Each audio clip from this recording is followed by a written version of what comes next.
Hi, I'm Chris at 9CBR. In this video, we're going to celebrate World Amateur Radio Day.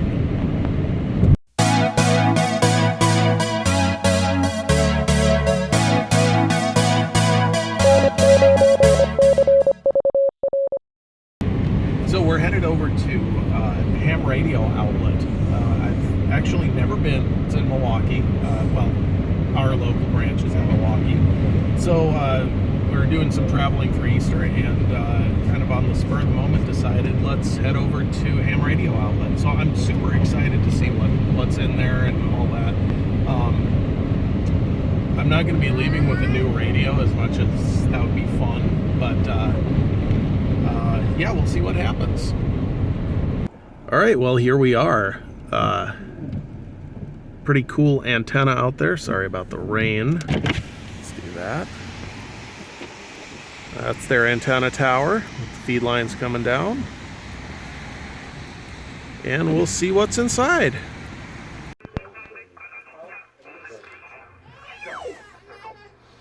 This is the first radio. If you really get it sitting right, you use something like this, like right. Yeah. Photography, whatever. It all gets. There's only one better.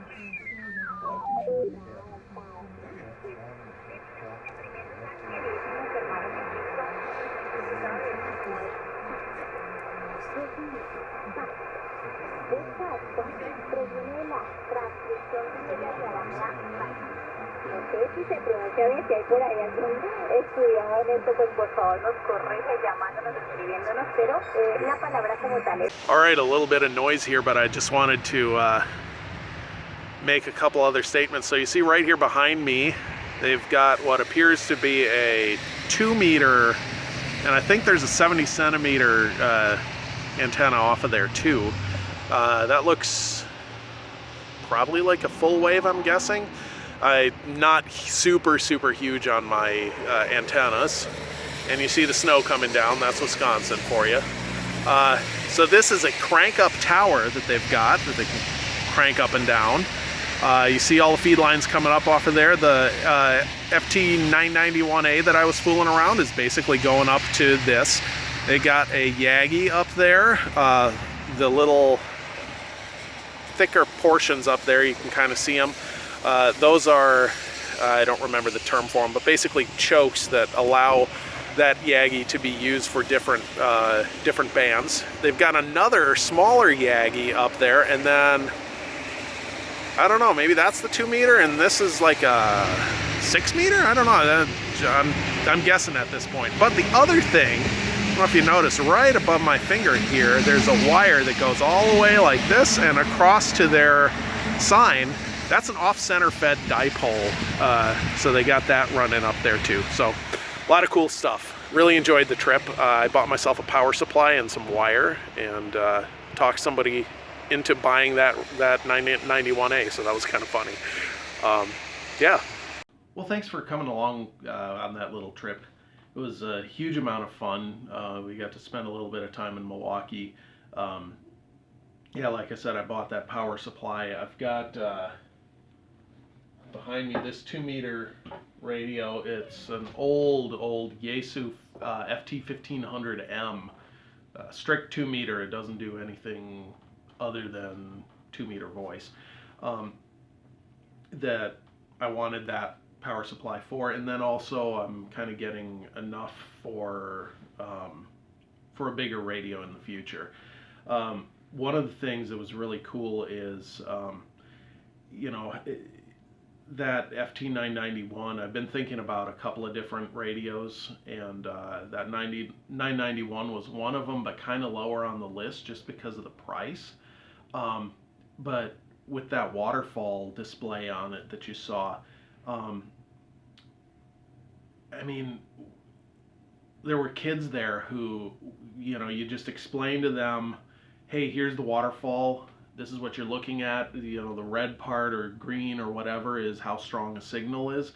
And here's your line, and you just move the waterfall over to what you want to read. And that's all the explanation you give them, and then they're sitting there doing this, and super easy to operate. So I was really impressed with that. That might become my next radio. Yeah, we'll see. It kind of depends on a whole bunch of things, but yeah, really cool little trip out there. The other thing I'd mentioned, I bought some ladder line. I want to try to build an Ed Fong J-pole, or at least my take on one, see how well that works. The other thing I wanted to cover real quick is a bit of the elephant in the room, the second half of the Yagi video. So you guys may have already figured out I'm running Linux on this computer, and I've been having a heck of a time with Linux video editors. I don't really want to get too much into it, but some of them are super crashy. Other ones that I've been running into are super laggy, where basically it'll play 1/10 of a second of audio and that, or audio and video, and then it'll buffer for a second. So it's really annoying. So I'm kind of working through that, and that's why that's taking so long. I do think by the end of this week, I will actually be able to have that out. So I apologize for that. That's just it's growing pains is what it is. So we should be good there. Apart from that, if you enjoyed this video, give it a like. If you want to see more, feel free to subscribe. When you subscribe, hit the notification bell. Otherwise, it kind of subscribes you, but it won't tell you that new videos are up. And then any questions or comments or anything, feel free to post up in the comment section. We'll see you on the next video. 73.